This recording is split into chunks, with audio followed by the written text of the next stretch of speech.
আসলে আমরা আইছি মাহফিল শোনার জন্য, এখানে কারোর বক্তৃতা শোনার জন্য না।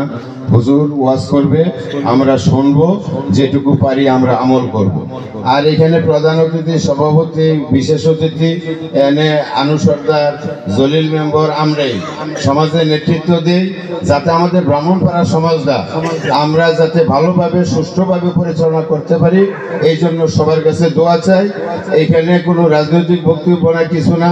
হয়তো আমার নেতা জসিমউদ্দিন কুমিল্লার নেতা, ব্রাহ্মণপাড়ার নেতা, কিন্তু বাড়িটা বাগড়া।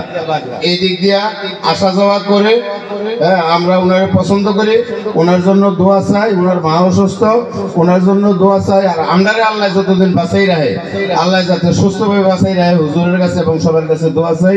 এই বলে আমি আমার বক্তব্য শেষ করছি। আসসালামু আলাইকুম ওয়া রাহমাতুল্লাহি ওয়া বারাকাতুহু।